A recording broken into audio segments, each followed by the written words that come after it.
my fault.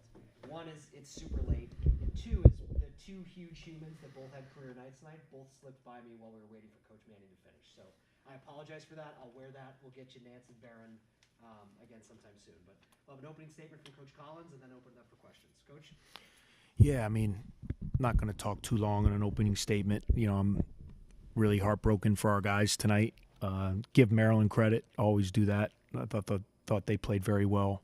Thought their perimeter guys were fantastic. Russell, Ayala, Hart, Scott as well. But those three guys on the perimeter, I thought made some big plays all night, and they were very deserving of winning. I loved the fight and the heart in our guys of finding a way to get it to overtime. When it didn't look good there in regulation, we tried to stay positive the whole time down the stretch there, and there was always time left. We were able to get a turnover. Robbie was able to kind of induce a foul with the flagrant foul to the head. He walked up, made 2 free throws. We ran a good action to get Pete getting downhill. He got fouled. We made 1 of 2, and then got a stop when we needed on the hottest guy on the floor, Ayala. We got the lead in overtime, and that's kind of where the game was lost. I think we got up 4 there, and we just couldn't get stops, guys. I mean, we can talk about offense all we want, and there's always, can you make a shot better and all those kind of things, but you have to get stops. When you're a little bit tired, when the game's on the line. Both teams were tired. There was no question. And I thought their quickness, as we fatigued, and obviously the fouls. We have to be better there. It's another game, 38 to 18 free throws, and I think we're not doing a very good job. We're committing some careless fouls that gets us into the bonus, and we're getting beat. Downhill, guys are getting past us, and it's putting us in position to foul around the basket. So, in order to win, we can't be minus 20 free throw disparity in these games, but. We're going to keep fighting. You guys saw tonight, our guys are going to fight. We've played 5 games. We're very disappointed where we stand through 5 games. Obviously, 3 of our 4 losses, were games, probably not so much Ohio State. That was never, after the beginning, we tried to fight back, but these 3 home games were all games that we had a great chance to win, and we didn't get them. So we have 75% of our schedule left in the conference, and we got to come back tomorrow and keep fighting until they tell us not to fight anymore. And I think you guys saw that in our guys, and we just have to play a little better. I thought we did some good things overall, and there's a lot of things to improve on, but we just have to play a little bit better if we want to win. So I'll open it up for questions. Questions? Coach, going back to the possession in the double overtime where they had those back-to-back rebounds, and you talked about energy, just fatigue. Could you talk about how was Maryland able to be so successful there, and maybe did the energy factor kind of factor into them stifling your offense as well? Yeah, I thought they got some stops when they needed to. Both teams were kind of both teams were tired. There's no question about it. I mean, those guys were laying it on the line. Our guys were as well. And, then we were losing guys to fouls, so, I mean, we didn't have Chase on the floor. We had multiple guys with 4 fouls. Robbie ended up fouling out. I know Boo had 4. Greer ended up fouling out. So, as the game went along with all the fouling, the attrition of that, coupled with just the intensity of the game and the fight, I thought that one possession, we just didn't dig down, and we gave up the 3 offensive rebounds. They were able to shave about a minute off the clock, and it was still only a 4-point game. So if you're able to get a rebound there, come down and score, you're right back there. But give them credit. They attacked the glass there. Their guys got it. They have big guards. You guys saw that. I mean, Hart has great size. Ayala has great size. The kid Green, is a big wing for them, and I thought they kind of overpowered us on the glass with their wings during that possession. I thought their wings got all those rebounds. They were kind of long rebounds off threes, and give them credit. It's not because our guys aren't trying. I just think we kind of ran out of gas there, and we weren't able to get it done.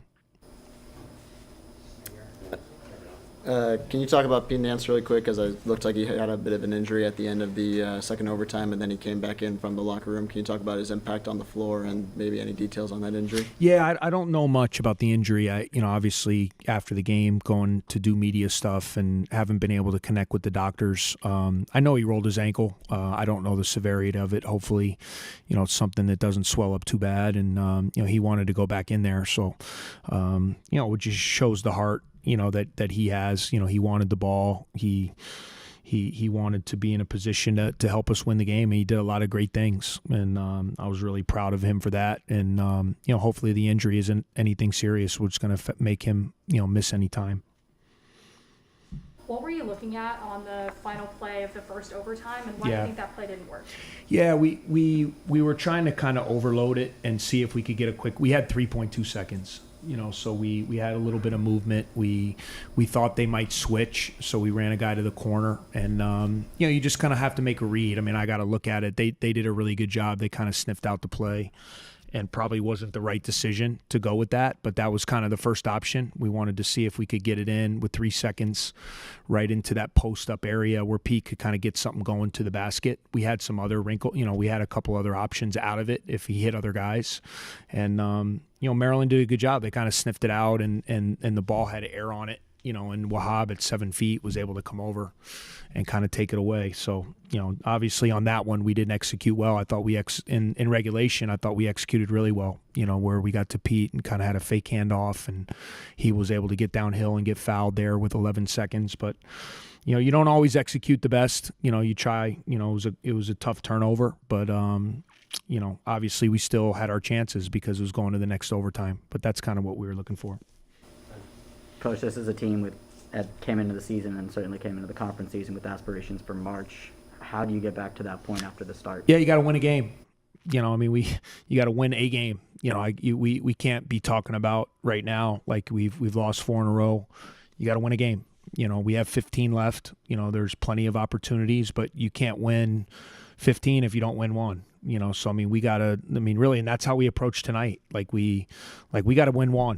You got to win 1 game, and then you use the momentum of that, and you try to turn 1 into 2, and that's got to be the focus, no matter who we're playing. We feel we can compete with any of these teams. There's a lot of good teams in our league. We feel like on night in and night out, if we play well, we can compete against anyone. And so we got a couple days to get ready and, head out to East Lansing. We played Michigan State already. They're a terrific team. They're probably the hottest team in the conference. And, but our guys at least have a little bit. We just played them 2 weeks ago. So we kind of know what that's going to be like. And, we got to find a way to win 1. So to answer your question, because the more you kind of lose opportunities, then those things start being taken away from you. But there's still so much season left. It's to hit panic right now is not good, but the whatever below panic is, the sense of urgency button has to be really high because we gotta find a way to get a win. Yeah, you've talked in the last couple of years with this group about learning how to win with younger guys as they've gotten older and you get into these situations yet again. What do you think needs to change in the next 2 months to close some of these games? Yeah, no, you just got to make the plays, right? You got to get the stop. You make the big shot. You got to grab the loose ball. You got to make the free throw. Just all the little things along the way. Like at the end of a game, you can talk about those things and you can practice those things, but there's something called doing those things under pressure, and that's what you try to prepare for. You hope your experiences, lead you towards, being good in those. You can watch film, you can execute plays. We've scored almost 90 points in our last 2 games. Really for us, in order for us to turn around, we have to improve on the defensive end of the floor and on the glass and to eliminate the free throws. The offense is fine. We can say we didn't shoot it as well tonight or this or that. We scored 87 our last 2 games. So we gotta find a way to stop people, and do the dirty work and the toughness things in order to win these games. Yeah, Coach, obviously the Maryland backcourt had a really big night. It was kind of hard for you guys with Audige, probably your guys' best perimeter defender being in foul trouble on and off. Yeah. Did you think about switching up like defensive strategy a little bit, just to even shape even more attention towards them? I know you went to the 3-2-1 possession. Maybe you guys like hard heads those pick and rolls, maybe like duck trapping it to get it out of their hands, stuff like that. We were trying to, really, Dan, we were trying to talk about shrinking the floor as much as we could. There were some breakdowns where I thought those guys got downhill and got into our paint. Some of those threes with Ayala I thought were heavily contested. Sometimes, if guys shooting a step back three from 27 feet and he makes it, sometimes, that's pretty good defense. It's just good shot making. I thought Russell's penetration hurt us as the game wore down. As we got a little bit tired, we got a little bit strung out with our defense. Their big guys were doing a good job of kind of, we call walling off the help, as he was getting by. And, there's a real critical possession there, 83-80. I thought that was big. There's 30-something seconds to go. We're up 3 and we gave up a 3-point play. And that's just an area you just can't you can't give up a 3 or a 3-point play. You either got to foul him hard on that drive or you got to let him go and make the 2, and then we're still up 1. So I mean I thought that was a really critical that 3-point play by Russell with I think 36 seconds to go, which enabled them to tie the game. I thought that was a big play by him. Coach, both teams kind of struggled out the gate shooting wise, and then throughout the game we saw various players find their rhythm, everything like that. And then by the end of the game, we also saw both teams kind of struggle from the field. So would you say that kind of attests to the strong defense that both teams have had, or the offense both teams had? What would you say? Yeah, I mean, I thought both teams were playing really hard. I mean, there was a sense of urgency. They were looking for their first win. We had lost, you got two teams fighting and scrapping and clawing. So I thought, they have good athletes. They're big. You guys saw that. Their guards are big. They have good quickness. They have size inside. I thought they did a good job. I thought we missed some shots. We had some opportunities in transition. We missed some stuff going to the basket. Didn't shoot it great from 3. We're coming off a game we shot it really well at Ohio State, but 7 for 28 from 3. Usually we got to be able to if we take 28, we got to be able to make 10 plus, in my opinion. But I thought both teams were really fighting. I thought, that you look both teams, I think shot in the 30, they shot 42, we shot 39. So obviously the percentages could have raised a little bit, but I thought both teams were fighting. We had played each other, so there was a little familiarity. When you play a team already, there's adjustments made on both ends. There were some things we did a little bit differently and some things that they did, and I thought it took a little bit of time to adjust to it. And then it just became like a hard-fought battle, there at the end where everybody's tired, and that's where you just got to step up with toughness and you got to make plays and get stops, and they did a few more of those things to win the game. You have a late night tonight, 2 days, and then an early morning game on Saturday. What's the schedule going to look like, and then what's the point of emphasis going to be for any meetings or schedules that you Yeah, I mean, we'll get together the next 2 days. Obviously, what we do on the floor, we have to be really smart. We got Pete rolled an ankle a little bit. We got to see where that's at. I mean, you have no chance against a team like Michigan State if you're not fresh.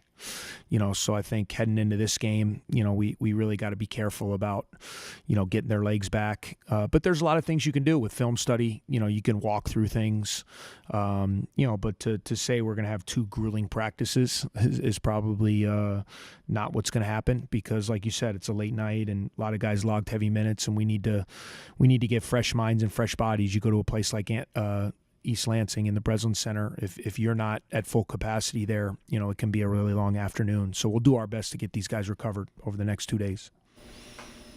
Anything else for Coach? All right. Thank you, guys. Thanks for coming, guys. Appreciate it. Yeah, good to see y'all.